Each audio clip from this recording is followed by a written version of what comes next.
2/11/2019. So I was dreaming that there were like two worlds, but this started off with me and Eddie, and we parked his car, and he had to go to some kind of vape thing or whatever. It was like this weird town and kind of empty and really tall buildings, really clean, really colorful glass windows with shops and just colorful clothes and very bright and vivid little town. We had to park and go through like this empty shopping mall, so bright and empty. And then he went into the convention, and somehow I ended up with my mom, and we were back at the car again, and it was escalated, and one of the windows were down, and I just did not have the keys. All of our computers and money was in there, and I just remember distinctly $5 was on the front seat, and so many passerbys, almost unrealistically, just kept staring at the money, and some would even try to put their hands in, and I'm sitting there guarding the car and just guarding everybody off.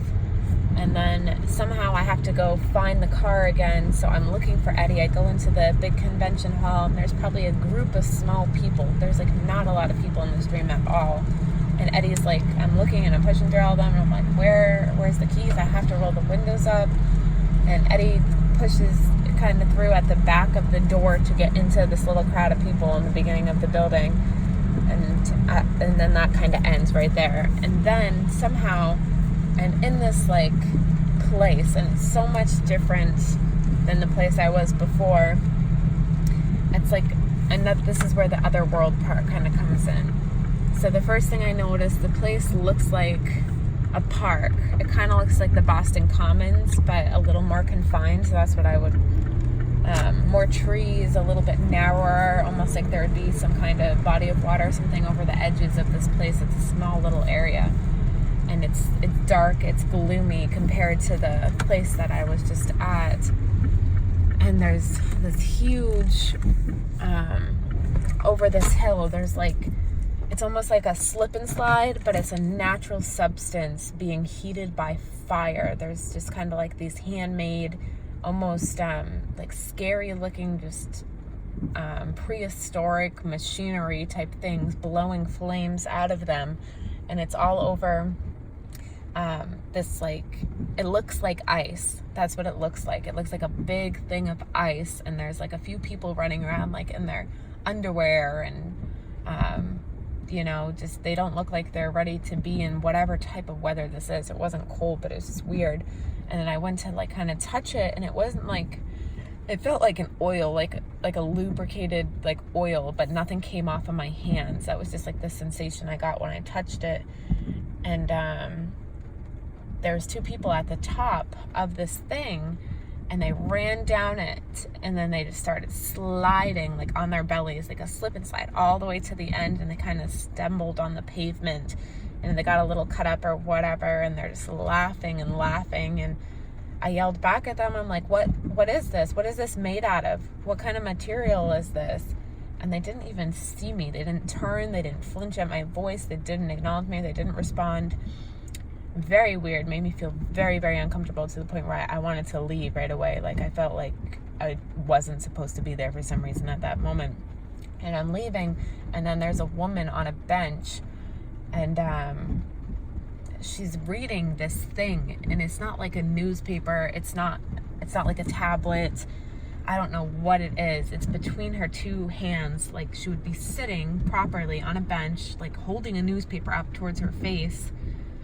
But it's not a newspaper. It's like a kind of like colorful without colors, like see-through, but has something you can't see to her. Very, very weird, whatever it is she's holding. I've never seen it before. So then I keep walking. After I see that, I'm like, you know what, this is weird. So I'm going back up. I still have the car in my mind. Like, I have to go find the car. I don't know how I got this far off track. And then I feel myself trying to like get out of this like grunge. It's like a huge step up of like natural land into the city. I can see the city here. And I feel my weight just pulling on me. And I'm just walking all like straight legged up this thing. I'm not like climbing it. It's really weird.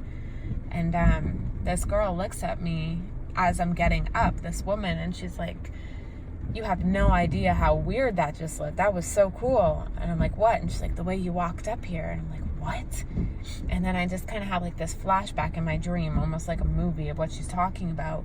And I was literally upside down compared to this world. It was like upside down. And then I like came up and walked like Chris Angel, like kind of walked around from upside down. So weird. I don't know. But then I'm heading to go find the car, and I found it. And then I found the shop that I knew we parked through. So I go through the shop, and there's this woman in front of me, and she reminds me of the woman from Mars Attack. She's super tall and skinny, and she has like this big, like weird, like 1960s puffy hair, maybe a bow in it, maybe not, attractive, but just real creepy fucking woman. And she says, "Are you coming in?" Just like this, like, "Are you coming in?" And I'm like, "Yeah, like I have to go through here." So she opens the door for me, and then I go in front of her, and it's like a double glass door to get into like this like shop that you know, like these like outlet type thing that you have to go to get to the parking. And I go through the second door, and I don't hold it for her for some reason, which is weird because I always hold the doors, but I didn't hold it for her, and I just kept walking, and I'm walking through, and I hear like boom, like behind me, and I look, and her face and her whole body is like pushed up against the second glass, like she fucking, like she didn't open the door for herself, she smacked into it. And then she just starts, instead of like backing up or anything, she just starts walking, like trying to walk through the door, and she's kind of hitting the glass, and then the glass like comes off of the frame, the door comes off of the frame, and she starts moving with the glass on her, and she just kind of dissolves through the glass and keeps walking, like very sophisticated / almost robotic type of walk towards me. And I'm just like, okay, I don't want to be in here with this person, so I'm gonna find another way to get in the garage. So I turn around and leave out, and she said, "Didn't you say you were coming in?" And I was like, "That's what I said." And then I just kind of keep walking, trying to go around her, and then something inside of her, like her mouth didn't move or anything, but it's like like almost mimicked me, like processing what I said, like internally in her. I was like, okay, that's enough. So I leave, and then I go and find the car. It's not in the garage. It's parked out in front of this like convention center type whatever hotel sort of like lobby parking area. And there's a few people around, and then my mom's there, and she's like, my mom's like, "Oh, don't worry about it. The car's fine, whatever." And I know the windows are down. It looks exactly how I left it. And there's $5 in there. And then this guy walks by, and he goes and he reaches his arm in the car to like grab the $5. And I was like, "Hey, what are you doing? That's not yours. That's mine. Get your hand out of the car. No, you can't have that." And he pulls his hand out, and he just kind of gives me this dirty look and walks away. And then I was like, "You are a real piece of shit. You know that?" And I don't know why I said that. Like, clearly I handled it right the first time. And he turns around, and just like out of thin air, a gun appears in his hand, and he's just pointing it at me, and he looks really angry, just like your typical American blue collar like guy. Nothing special about him compared to pretty much everyone else in the dream, just holding this gun at me. And I was like, no! Like, that scared me, because I've been killed in so many dreams with a gun. It's so weird. But either way, I'm like, no! And I just jump into the car, and I, like, jump through the blackness of the Escalade and just kind of land in the back seat. And I can, like, see the car, and I'm like, okay, I'm in the car. This is good. And then the dream was over. Tori was waking me up to go to work.